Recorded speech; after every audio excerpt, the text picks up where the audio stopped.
forest. So great. So it's chapter number 6, leadership approaches and strategy. And I would want to start with the last thing, which is ethics. Ladies and gentlemen, I would want you guys to tell me, whenever you hear of this word ethics being mentioned anywhere, what comes to your mind? What comes to your mind? Ethics. Whenever they mention the word ethics, what comes to your mind? Can somebody in this case here define for us the word ethics before I really get to tell you? Yeah. If you're asked to define ethics, what do you tell us, ladies and gentlemen, do this school of thought of ethics talk about?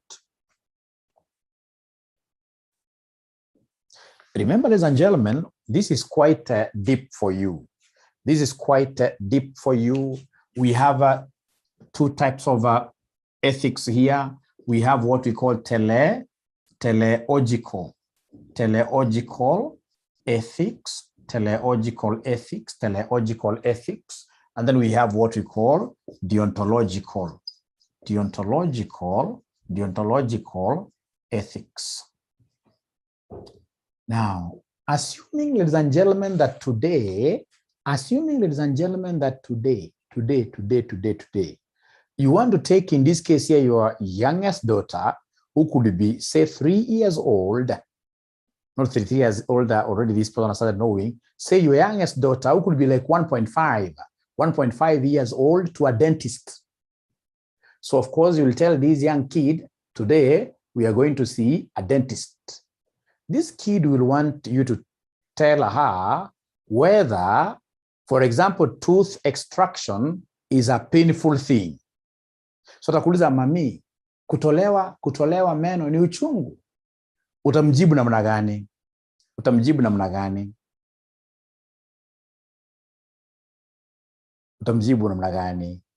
Utamwambia hapana. Now, ukimwambia hapana, is that ethical? Because for sure you know that this thing is painful. Is it ethical? Because ethics is all about being honest.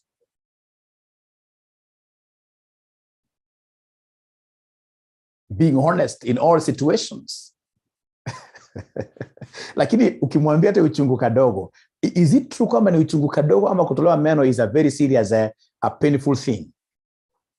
Right?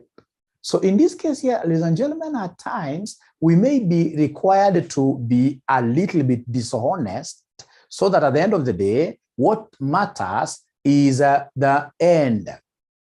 The end in this case here will justify the means. So long as in this case here we've got some means to an end. What do we want to achieve?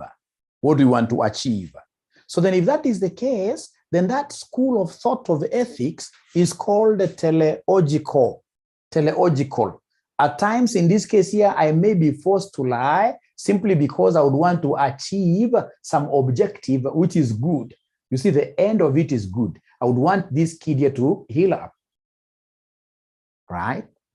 The end is good, but in between here, the conduit here may not be right. Remember this story, ladies and gentlemen. Yeah, we shall give you the handout. Don't worry, shall give you the handout.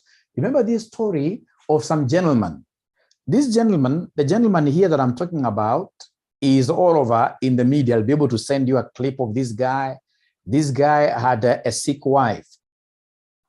The wife had some finite number of days she could live. She could only, in this case here, elongate her life on this world if she got some specific drug. So this gentleman wanted her wife, of course, out of the love he had for the wife, wanted this wife here to stay with him for a longer period. She had cancer, terminal disease. So she went to hospital, diagnosis, cancer, rare cancer, and the type of medicine she needs is found in this particular chemist. So in that particular chemist, the pharmacist saw a very big opportunity because he had never gotten anybody coming to ask for that kind of a drug. Because as I've told you, that drug was for a very rare cancer disease. And it was the only drug. So then this guy, the pharmacist, told this husband of this great lady who was almost going to the drain, 6 feet under, unfortunately. So he told this guy, yes, the drug is available, but how much? $1 million US. $1 million US. This was a poor man. Akaita mchango ya community mzima. Watu wakachanga hata ikufika $200,000 US. Akarudi kwa hiyo pharmacy, akawaambia nimejaribu, nimepata $200,000 US. Ule akamwambia not less than $1 million. If it's less than $1 million, even if it's by a penny, I'll not give you this drug. Remember, the days are moving on. The lady is straight away looking at what here, her grave. So the jamaa akasema kwani iko nini? Akaenda usiku kwa hiyo chemist, alikuwa shawana mahali drug imewekwa, akavunja, akaiba ile dawa. Kapatia mama, mama alipokunywa ukweli, akarudi uhai vizuri. Akapata nguvu vizuri. Right? So of course, the following day pharmacy alipofungua, akapata chemist imevunjwa, akaangalia dawa, akapata dawa kuna. The suspect ilikuwa nani? Yule jamaa. Katafuta polisi, jamaa akawekwa ndani. Akapelekwa kwa judge. So jamaa akaelezea judge, hakukataa, akaambia judge exactly what happened and why he had to steal. So wewe ukiwa judge, hebu hukumu jamaa. Hebu utamhukumu vipi? What kind of judgment are you going to pass against this guy?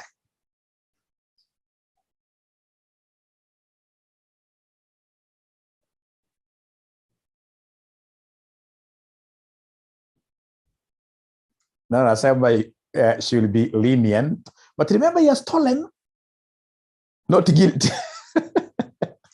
Has this person not stolen? Has this person not stolen? Has this person not stolen? So, all right. Or at the end of the day, ladies and gentlemen, he took, but remember, he has not paid value for whatever he has consumed. Burglary. He's broken into somebody's business, right? So, ladies and gentlemen,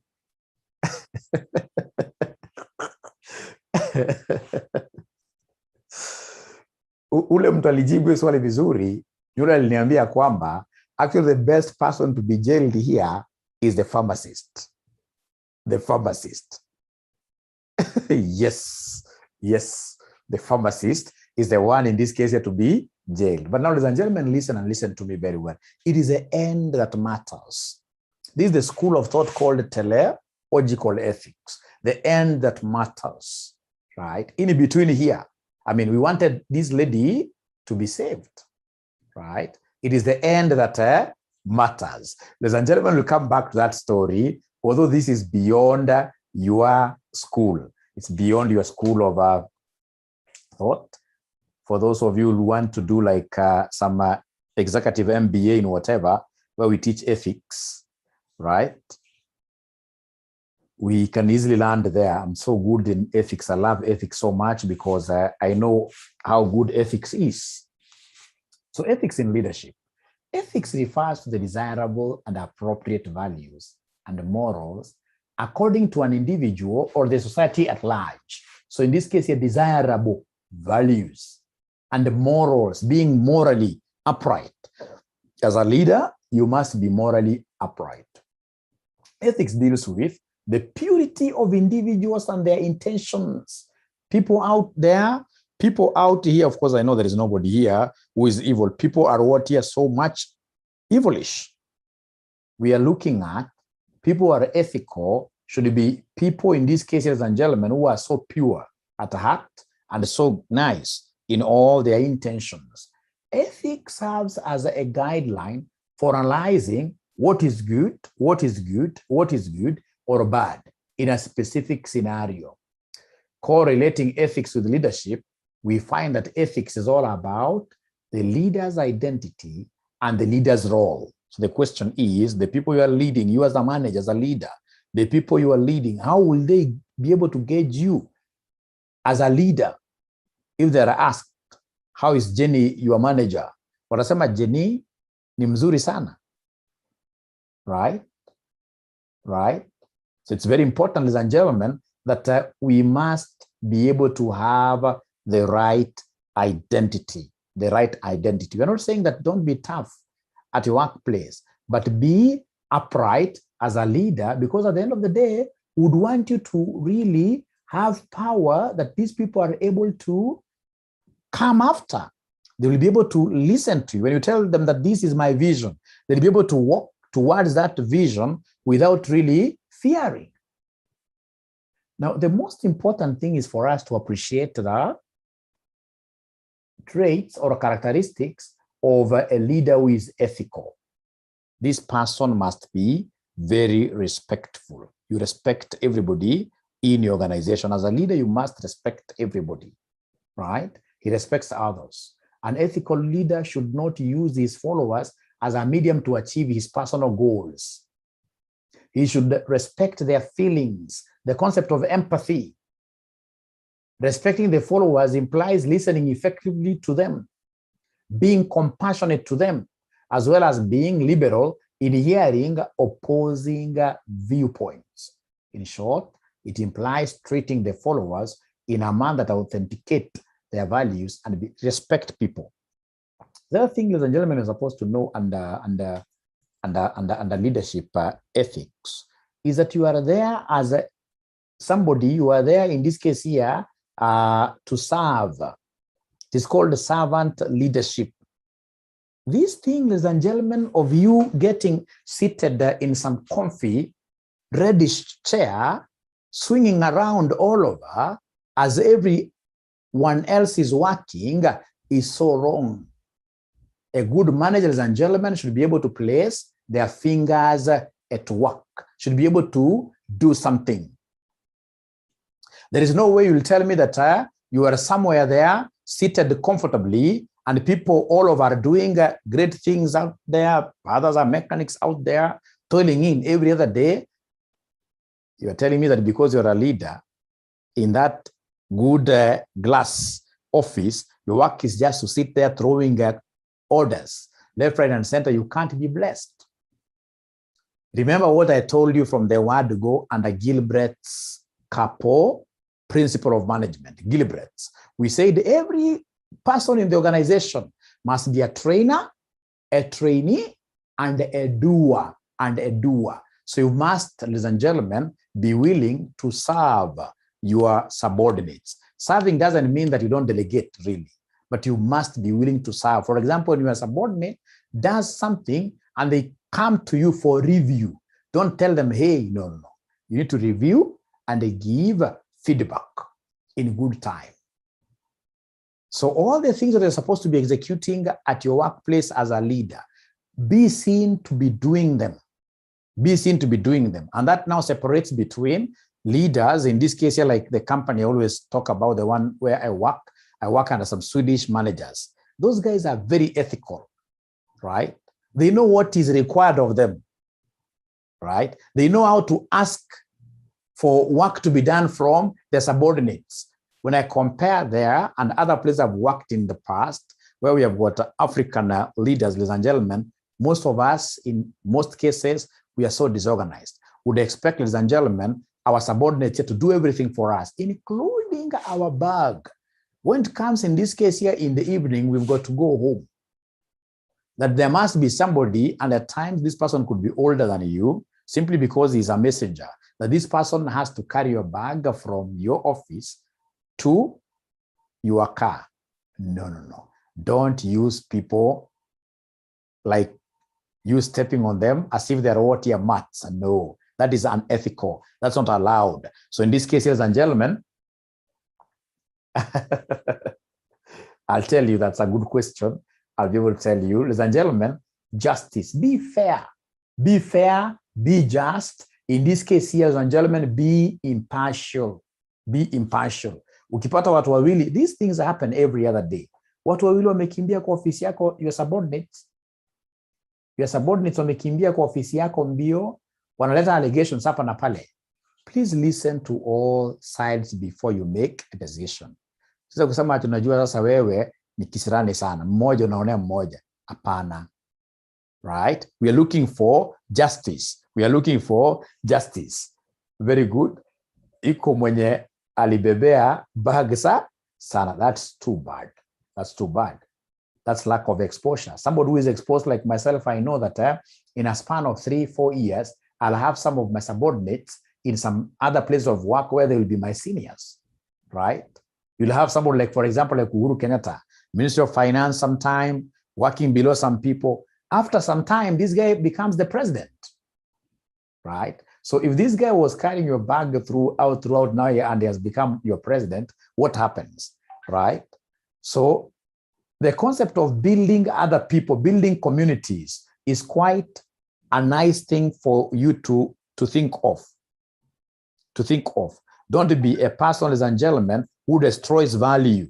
Don't be a person, ladies and gentlemen, who destroys what you value at the workplace. You're building people, you're building your staff, you're building communities around you. That is something that is right for each one of us to do. However, ladies and gentlemen, when we talk of leadership for our case here, there are things that I would want you to always remember. Things that I would want you to always remember. The ethical principles of accountants. Ethical principles of accountants, as spelled by us, or rather for us, by ISPAC.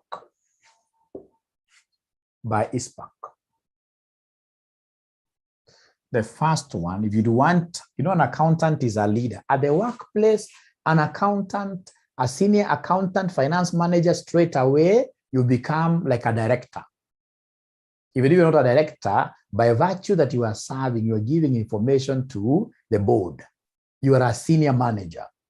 And there is a way that a senior manager should be able to behave in terms of ethics. Number one, it is all about confidentiality. This is the concept of what here? The non-disclosure of information. Non-disclosure of information to third parties.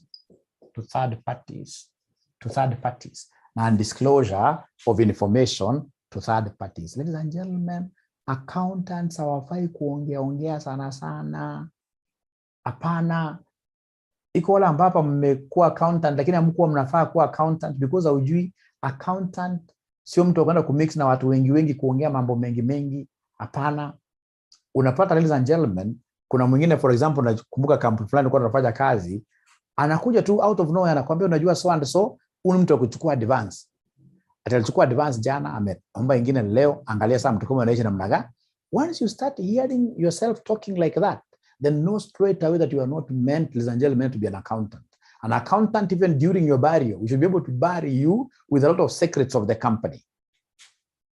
Lakini kwa mwingine, akiwa na kitu kadogo kama anawashwa, wewe hukufaa kuwa accountant. Kama hujaambia watu 10 aufurahi. Accounting is all about what here somebody non-disclosure of information to third parties. And in case, ladies and gentlemen, you need to disclose information to third parties, there is that formal channel of whistleblowing you are supposed to follow. And that is why the Masai Mara heist never went on very well.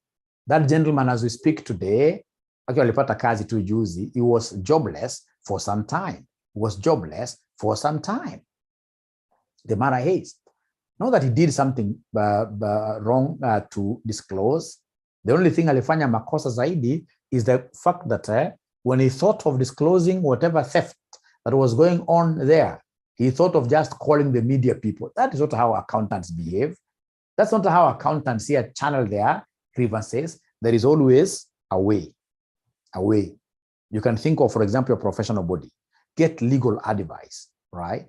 There is a way. When you call upon like citizen media to come and air some of these stories, then they will be able to air those stories very nicely, juicy to people out there. They'll be able to promote whatever companies want to be promoted because they've gotten a story to tell. But at the end of the day, when the gentleman was being fired, citizen was nowhere to help him, right? So confidentiality is a key thing. Number two, I've seen somebody remembering this, the concept of integrity. The concept of integrity. Integrity is all about being open and straightforward.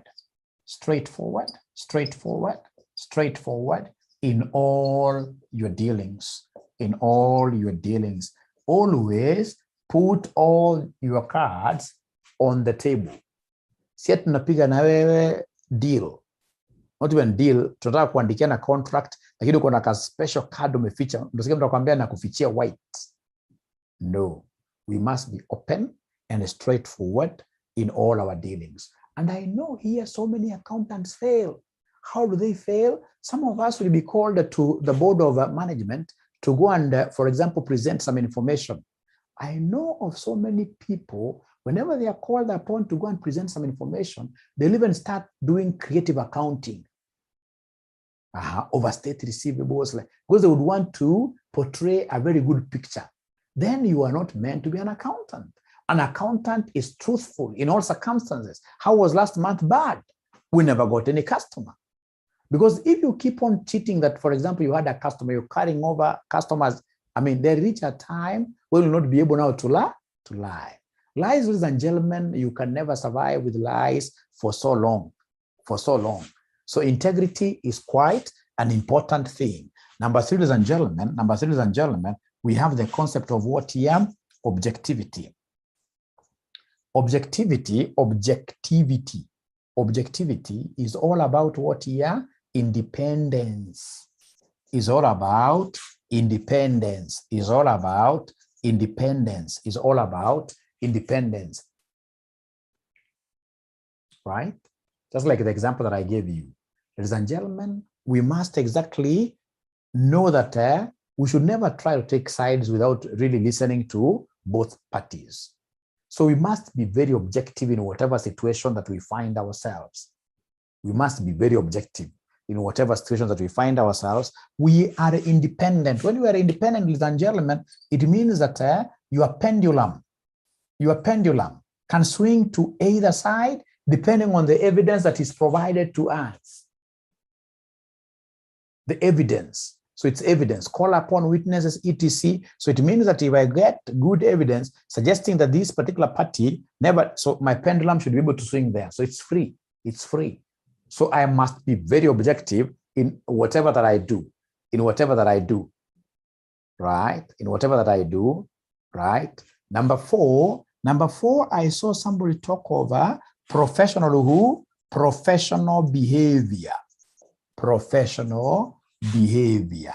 That is what we call professional behavior. Ladies and gentlemen, remember, the way you behave as a leader in that company of yours should be in a way that at the end of the day, we shall have even the other leaders' credibility going up. People know that leaders of this company are good. How do we behave? Here, so many leaders down. So many leaders, ladies and gentlemen, they do not know in this case here how to handle what we call emotional. They don't have this emotional intelligence. They are not intelligent emotionally. Right? Hapa kuna a lot of misbehavior at the workplaces. Kwanza kwa universities ambazo nimefunza, misbehavior 100%. But the fact that you are a senior, for example, a senior gentleman somewhere, so you believe that any other lady who is around there should be yours. That is misbehavior. That's misbehavior. You need to know. Emotional intelligence is something that is quite important. Look at what, for example, is happening to the Ndishu brothers. Makosa kidogo tu, kutojizuia kidogo tu. Now the guys will be reduced to nothing. Right? And what are you chasing after all? How you behave here is so important. Don't discredit leadership in your organization. Now, this thing that I'm talking about, do you normally see it at your workplace, or I'm speaking my own things here? The thing that I'm talking about. You also know that there are some ladies also who are not very good, but the thing that I'm talking about here, is it there at the workplace? They're quite embarrassing, right? Quite embarrassing. Quite embarrassing. It puts you at a very compromising. How will you be able to continue leading now that lady after she tells you no? And maybe even goes ahead and escalates the matter. How will you look like? Right? Unfortunately, the kind of people, unfortunately, who do these things, again, are like us, married people. But we shall overcome. We shall overcome. We shall overcome. We shall overcome. Now, once you are a leader, remember, behavior is not about just sexual exploitation and predatory. No. Once you are a leader, ladies and gentlemen, there are things you need to start straight away running away from. Even these petty issues of what here? Corruption. Even if your juniors are doing them, wewe waachana na hiyo maneno kabisa. Ati mtu amekuja namna hii anakudunga ka 50. Juniors wako wameona, unadungwa ka 50, unadungwa ka 100, right? Ati kwa kampuni yako inajulikana kwamba huyu leader ati lazima aweze kuona invoice ya supplier, ati lazima upatiwe 100,000. Those are bad things. As a leader, we must know how to live within our means. Leadership, ladies and gentlemen, as I keep on telling you, is all about what your sacrifices. Don't get out there and you start thinking that life is all about competing, that you want to be seen with a very big V8. After that, can you finance that lifestyle? Wanza kuibia watu wengine simply because you want to have your children, in this case, you're going to abroad universities. If you can afford, no problem. Lakini kama ni kitu ya supply unaonekana, mara ya mwisho, go to some of these, I told you when I was teaching you this personal finance thing. If you go to most of these prisons, you'll be surprised of the number of accountants who are there. People will use you. At the end of the day, it is you as an accountant who is doing what you're putting your signature there. At the end of the day, even if it's at retirement, you'll get yourself inside. Let everybody know that this person is a straightforward person. Don't misbehave. When you misbehave in such ways, ladies and gentlemen, straight away you are discrediting the entire organization. Let not you be known on issues of corruption. Ladies and gentlemen, most of these things I'm about to pursue in this world, they are vanities. When I was teaching you personal finance, tuliangalia nyumba ya Tuju. Mnakumbuka iko mwanafunzi hapa ameshaona nyumba ya Tuju kweli? Iko mwanafunzi hapa ameshaona nyumba ya Tuju. It's palatial. It's a very big house. It's like a state house. Amuongei sana leo. Amuongeza. Iko mwanafunzi hapa ashaona nyumba ya Tuju kweli kwa news. Kwa news ama wherever. Ama watu za Google. Tuju's home. Right? Tuju's home.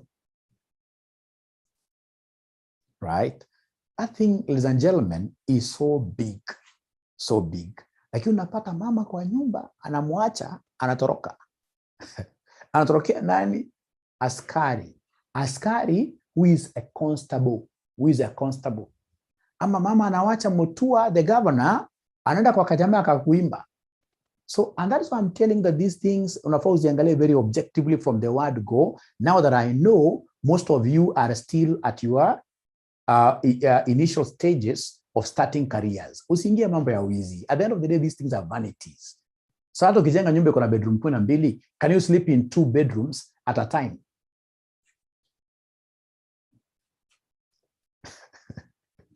Can you sleep in 2 bedrooms at a time? No. No. No. No. Not possible. I'm telling you, I've got some other kind of, exposure, which will never make me to think of stealing. Right? Right? Ukienda kama kwa golf club. Unakuta si mmefanya, for example, mmefika hole number 9. Hole number 9 halfway, kama ni 18 hole golf, mnasimama pale na wazee. Sasa si pale maybe organize buffet, depending on, for example, if it's this backless thing, golf tournament, wameorganize buffet. So pale kwa buffet, of course mimi ni amateur golfer, I've just begun. So pale unaona wale matajiri kifika ile buffet, jamaa samaki anasema hii samaki kwa umbali anaangalia iko na mafuta. Anaangalia ingine anakata hiyo vitu karibu zote hataki. Anaita chef kando anamwambia atakaa hapa ni katikati ya kichaka, please chukua samaki moja sijui mtatoa wapi, muniboilie tu normal. And this is a multimillionaire. Na sasa hivyo unakuta on the other side kuna jamaa mmoja hapa kwa Kibera anakula sahani ngapi ya githeri? 3. Na baada hapo baadaye anatembea hivi akule tena motura. And the guy is very happy. So at the end of the day, between these guys, for example, anaishi Karen, na anaishi Kibera, kusema ukweli na anaenjoy life.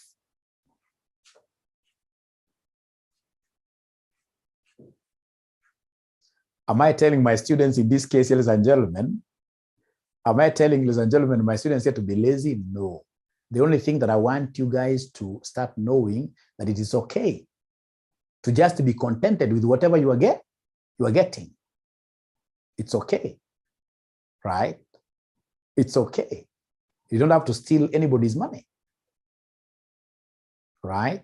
Unaenda, for example, unapata daktari. Daktari ameshaona huyu mtu kabisa ameenda kufa. Huu ni cancer case, ni very advanced, stage 4. The same doctor ameshaangalia hii hali ya huyu mwanaume ama hali ya huyu mama ni maskini huyu. Lakini the same doctor anatake ignorance ya family. Anajua stage 4 kuna mahali mnaenda. Anawaambia sasa tubuku huyu mgonjwa HDU, high dependency unit. Hata ule mbaya zaidi anawaambia tumbook ICU, right? Yule mgonjwa of course ICU namna hiyo unasikia bill mara mwisho imekuwa 4 million. Is that ethical? Na ukiangalia vizuri kwa hiyo bill unaona the doctor's fee hata ni kama 50%. Na hiyo uko background ametoka aonekani, mtu anaonekana hapa ni hospitali kidai pesa because lazima idai pesa mpaka yule daktari. And you are a leader. And you think in this case you will be alive for so long to continue eating. Right? So as a leader, if you would want to really be respected, professional behavior is a key thing. So once, of course, you finish your CP and become members of this pack, you'll get Mwalimu here talking so much about what here? Ethics. Ethics at ISPAC. Number 5, we have what we call professional competence. So professional competence and the due care, here we only talk about what here?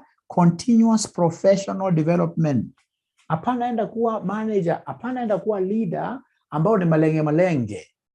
Lazima ukuwe unasoma. You must strive to be ahead of your, of course sometimes they could be better than you in many aspects, but you're also supposed to be good in some aspects than them. So you must engage, ladies and gentlemen, in continuous professional learning. Even after you clear your CP as a leader, every year, there must be something new you study. Every year, after you clear these things, for example, you have masters, etc. Start studying some of these small, like you can do a foreign language. Have something that disturbs your mind in terms of learning. So I hope, ladies and gentlemen, these ethical issues are okay now. I hope you'll be able to find your own way of even explaining them better. Can I move on to something different, ladies and gentlemen? Can I move on to something different, ladies and gentlemen? Yes.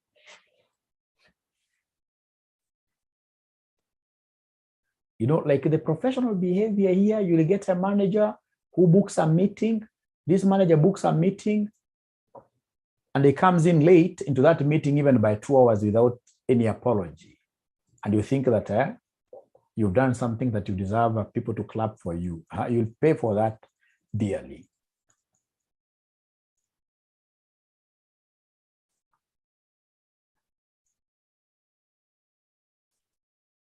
Now, ladies and gentlemen, there is something that I would want you to really look at here at your own time, which is quite key in your syllabus,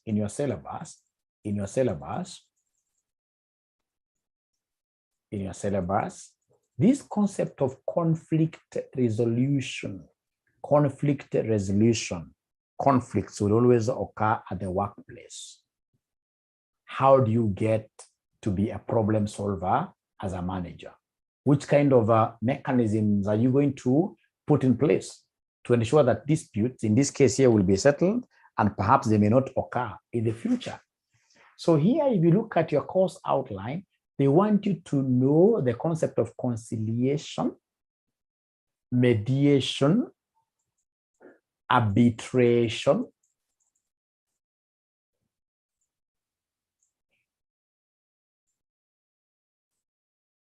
and the negotiations. Yes, negotiations. So I would want you to take a minute and tell me, ladies and gentlemen, what is the difference between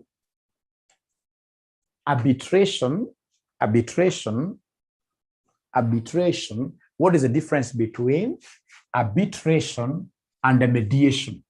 You must have heard of these terminologies out there.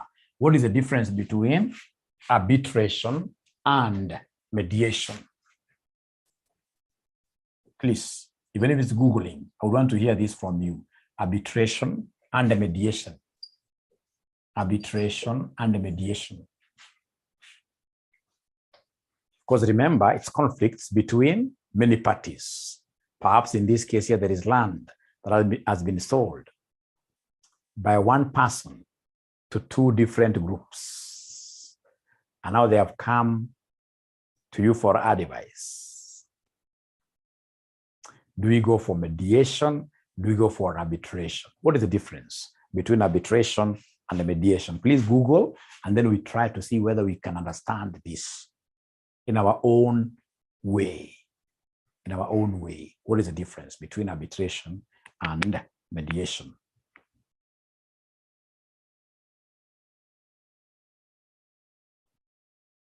I would really, really love to read. Actually, I've gone down just to look for your answers. Arbitration. Perhaps to give you some heads up, one of them is a court process.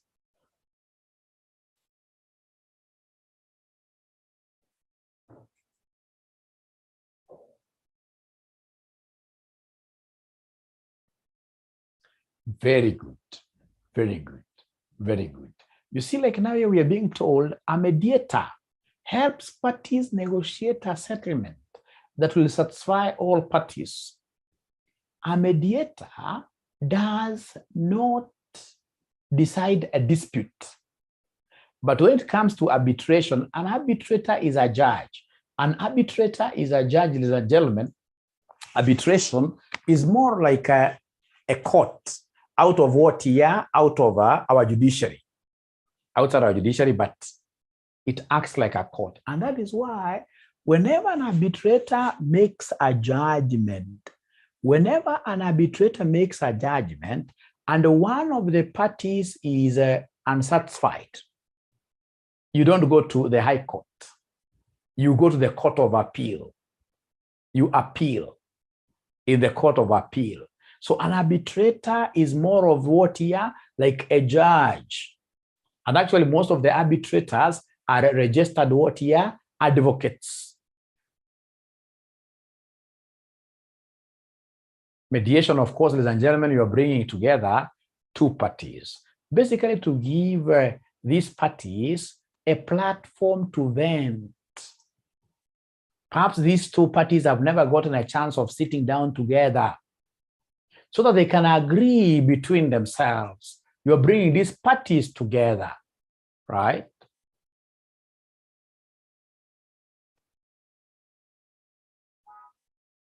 So at the end of the day, the mediator will not really be, whatever conclusion which will be written there, which at the end of the day will be like also a contract, right? A contract, right? It will not be a resolution of the mediator. It's not the mediator who has given that judgment. No. Ladies and gentlemen, an arbitrator will come, sit down, ask each party to bring witnesses. He listens. And then at the end of the day, he is able to do what here? Jot down a judgment. Is there any other person who has come up with a different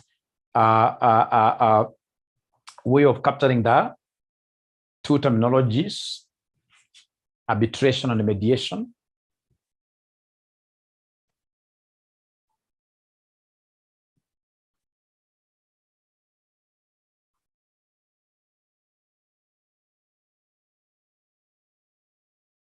But they don't get so much tired. You'll be surprised. I'm going to leave you guys here live in very few minutes. Trust you me. I told you today's class is going to be very, very, very, very, very, very short and interesting. Interesting.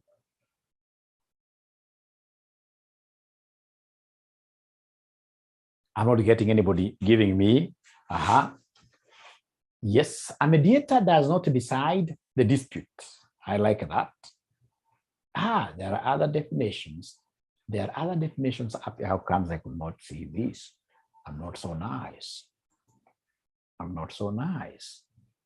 It is the same one that was given to us by Jesse. So I expect someone else in this case here to really come and give us another angle to look at the differences between arbitration and mediation.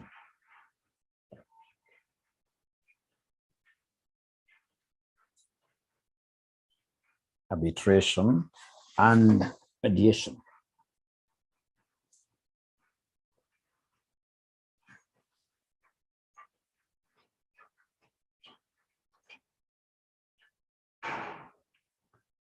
Great, thanks. I can see a message. I can see a message. Now, this thing is all about, like I showed you yesterday, it's all about having a broad and a deep understanding. Once you have a broad and deep understanding, then things will be okay. Things will be so much okay. So we're being told here by somebody, arbitration is a formal process and can follow similar procedures to court proceedings, where witnesses can be called and evidence can be presented to argue the parties' respective cases. He's gone to conciliation is an informal process and normally involves a round table discussion. Thank you very much. He's brought in something quite interesting called the conciliation. Conciliation. And the conciliation is quite informal, just like mediation. Conciliation, a conciliator will try to reconcile two parties. We shall put them on a round table. Again, for conciliation, we are basically giving these two parties, especially whenever, ladies and gentlemen, like most couples will go through some conciliation process whenever they have issues. Whenever they have issues, they'll go through some conciliation exercise. So what is the difference then between conciliation, or are they the same, and the mediation? Are they the same? Somebody, that is your research. That is your area. What is the difference between conciliation and mediation? Conciliation and mediation. Conciliation and mediation. Conciliation and mediation. What is the difference?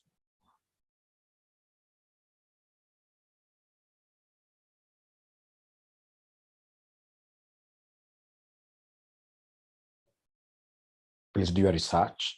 Conciliation and mediation.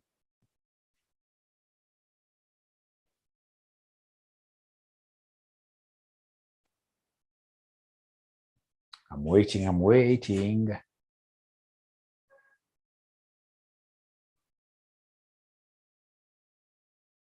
reading here that mediation is the process of resolving issues between parties where third party assists them in resolving dispute, while a conciliation method in which an expert is appointed to settle dispute between what here parties.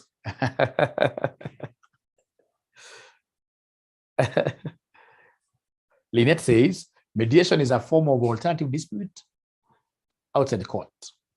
Conciliation is a form of alternative dispute resolution method. It's a process of settling of dispute without litigation. It's an informal process. Both the disputed party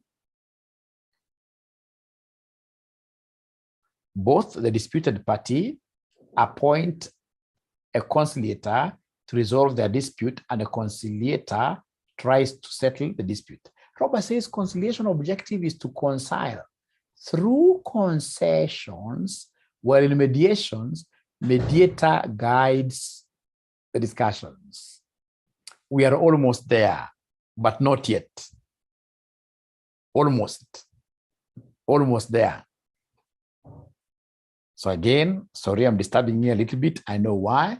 I'm giving you another 1 minute. Are they the same? Are they the same?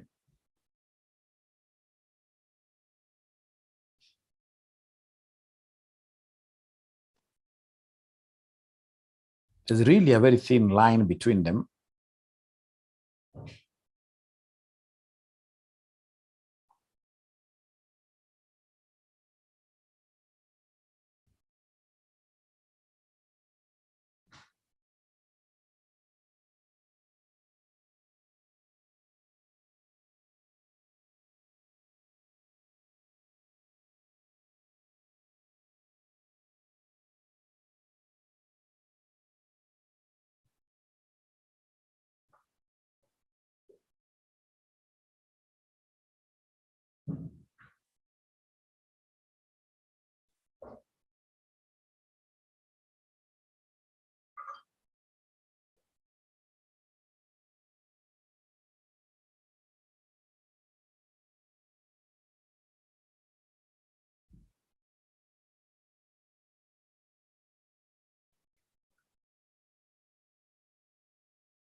You see, like now what DJC is telling us, that a conciliator, ladies and gentlemen, anybody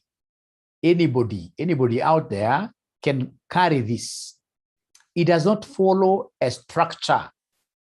But mediation is something, ladies and gentlemen, that is so structured, right? For conciliation, so long as you're a good negotiator, you'll be able to do what here, you will be able to really hack it, so long as you are a good negotiator. Right? And then remember the conciliations. For you to be able to reconcile, ladies and gentlemen, there must be some sacrifices you guys are going to make. Right? Everybody must be able to see the ground and for you to meet at the middle. So Penna is telling us, with conciliation, the conciliator will play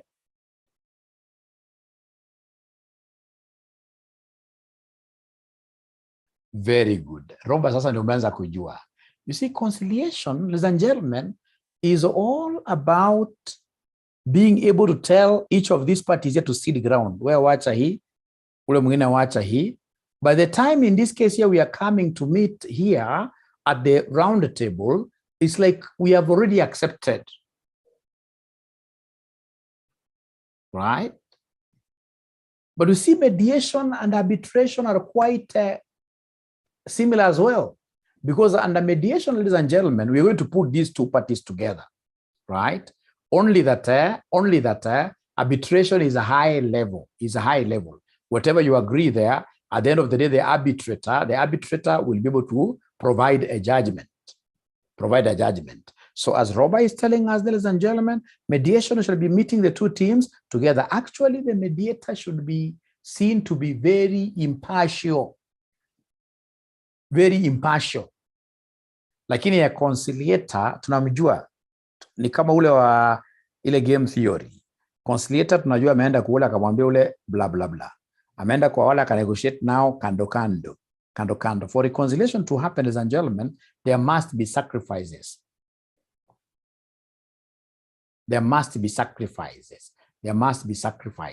So I've already given you the handout. Ningetaka sana muende musome hiyo handout on those areas. I hope I've shed some light ambayo itaweza wasaidia katika understanding. Right. So especially hizo area ni common kwa exam: conciliation, mediation, arbitration. They are very, very common. The other thing that I would want you guys to appreciate as I leave you now, the concept here, transactional leaders and transformational leaders. Transactional leaders and transformational leaders. Hapa. Nataka unisikize vizuri sana. When we talk of transactional leadership, tunamaanishaje transactional leadership? Transactional. From the word transactions. A transactional leader basically is like a leader without feelings. Right? A transactional leader basically is that leader who knows that there are two ways you can make a donkey move forward. Two ways. You can either act on this donkey from behind with a stick, it moves forward. Or you go in front of this donkey and dangle a carrot. Please don't try that at home because donkeys love carrots so much, it can bite your hand. So dangle a carrot like this before the donkey, it moves. So for a transactional leader, ladies and gentlemen, I do not care. Mine is to ensure that my profits are going up. So then what I'll do, as I want all the transactions here in my company to be right, I'll give incentives to the employees. If these employees are able to hit my transactions nicely, I give them like bonuses. If they're not able to hit my targets, I punish them. To me, it is transaction that is everything. I want all my transactions to be right. Most football coaches are transactional leaders. Football coach anakuambia ukiscore ama ukicheza mpira vizuri, anakuambia for example utapata this bonus. Ukiharibu game, for example uende kwa any football game, mahali kuna coach strong, ati wewe uende ushike mpira na handball. ufanye in this case your team lose because of a handball. No matter what they'll do, they really punish you. Watapaka bench masiku mingi sana. Au mwingine anakuambia fanya sit-ups, maybe 100 to punish you. These are transactional leaders because to them, it is the end that matters. To them, they're not looking at, we have got people being involved here, right? It is the end.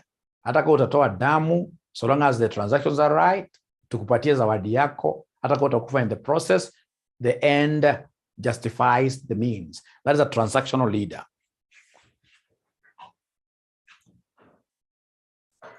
So we are told that transactional leadership promotes compliance with existing organizational goals and performance expectations through supervision, yes, and the use of rewards and punishments.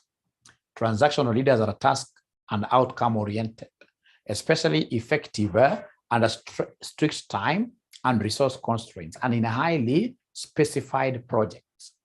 This approach adheres to status quo and employs a form of management that pays close attention to how employees perform their tasks.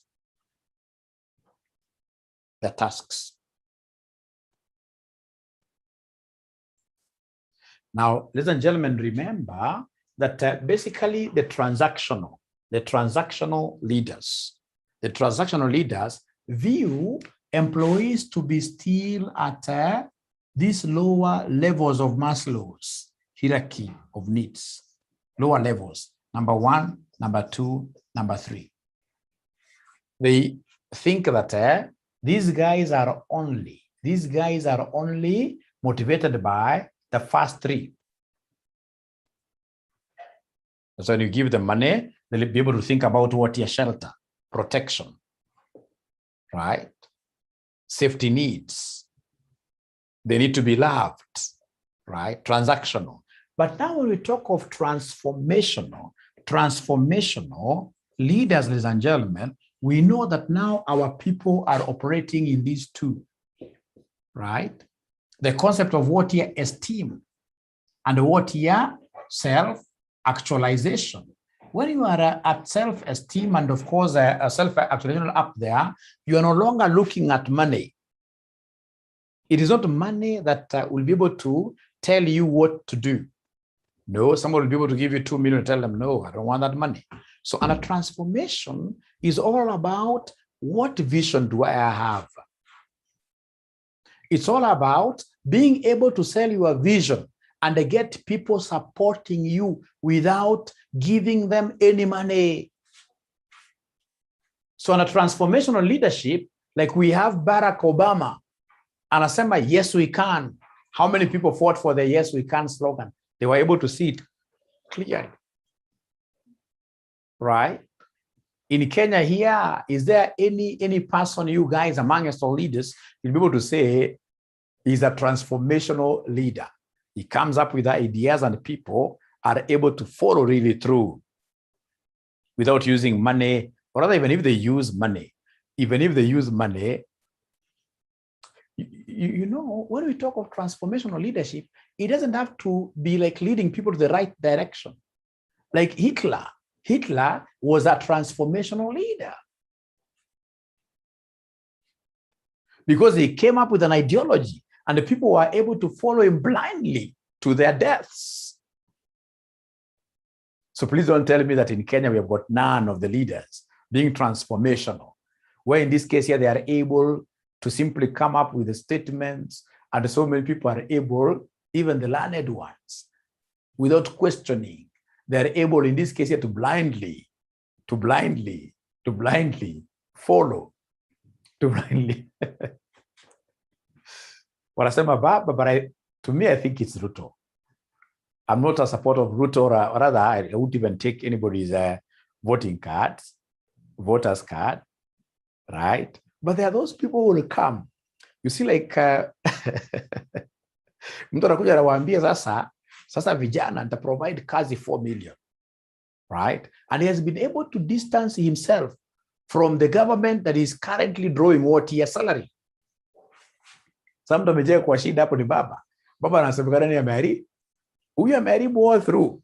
I'm not against anybody. Please get my point here. My point is that this person has come up with a slogan. He's calling it what here? Bottoms up. As much as he's giving money, I'm aware that he is giving money in some places, but trust you me, kama kuna mali nilienda hapa nikashangaa sana. Hawezi ongea mbaya kuhusu Ruto, na hata hawezi amini. Yaani jamaa wanaona kama huyu jamaa akiingia hiyo kiti ni kama kutoka na free manna from heaven. I don't know. My point is, that is what we call transformational. This guy used to be in this particular area in Jubilee government, but he has been able to, to transform is to change significantly, right? Right? He's been able to change himself, and of course, ladies and gentlemen, distanced himself from this particular thing that is going down to a level again where people are able to praise him, meaning that he'll be able to get, I don't know, right?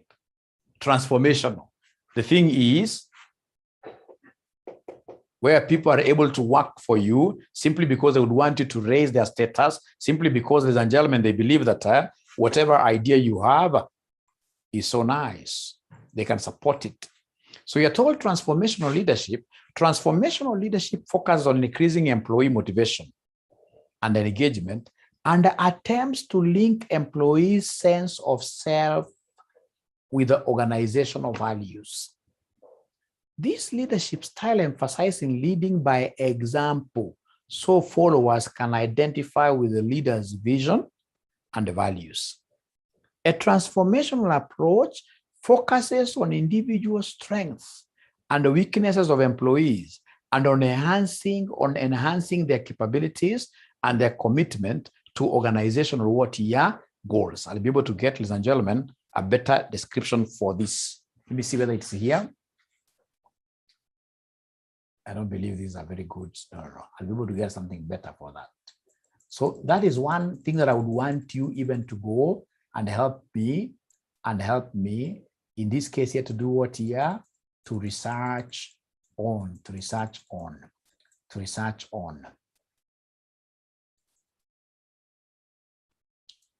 Great. So I think having covered that, ladies and gentlemen, I would need one more session for me to be able to clear this, and of course, be able to move on to the next session.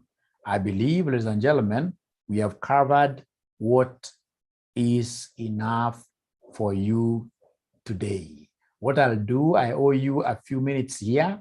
I'll be able to even shoot a video regarding this and send it to you. It's about quality, it's not about quantity. Otherwise, thank you very much. Bye-bye. See you tomorrow for advanced financial management. Bye. Good night.